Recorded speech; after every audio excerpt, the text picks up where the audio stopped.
Good afternoon, guys. We're going to provide you some quick study tips. We're going to try to make it as brief as possible, as I believe you guys would like to go home soon, yes? Alright, so most importantly, you need to manage your time as effectively as possible. You come to the university to read for your degree. I'm pretty sure that you would have heard this before. If you haven't, let me tell you, there is a lot of reading. Like so much reading. At least depending on which faculty you're a part of, right? So when it comes on to time management, you want to try to create a study schedule so you can find balance between your extracurricular activities, your assignments, your studying, as well as resting, right? So you want to ensure that you don't procrastinate. Procrastination is a killer because the work can become very overwhelming, as I would have mentioned before. At first, when you, let's say you have around 3 or so PowerPoints, right? Imagine 3 or so PowerPoints for every 5 courses. We have full-time students as well as part-time students, right? For every PowerPoint, you have around 60 to 100 slides, right? And you're going to be doing that for every course. It depends on the program, it could be more. The medical students, that goes without saying, right?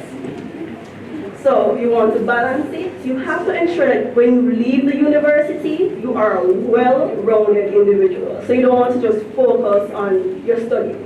You want to do your extracurricular activities. But to do so, you have to find the time, right? Okay, so I would have mentioned before that you have to ensure that you rest. Some of the lecturers here will tell you that sleep is just a concept, right?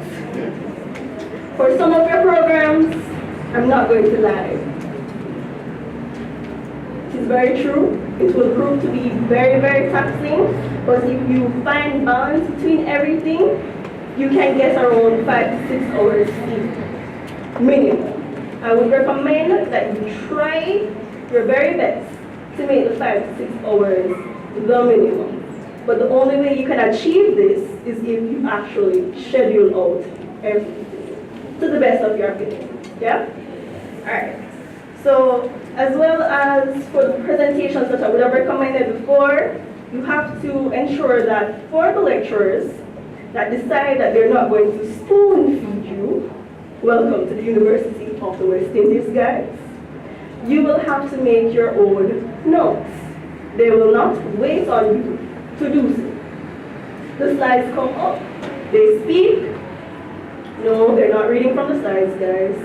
You're supposed to glimpse at it.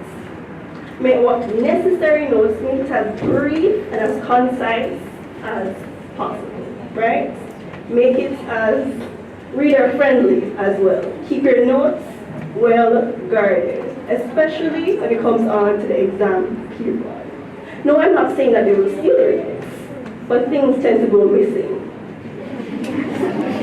All right, so my colleague would have told you that you need to come to the library, get yourself associated with the resources.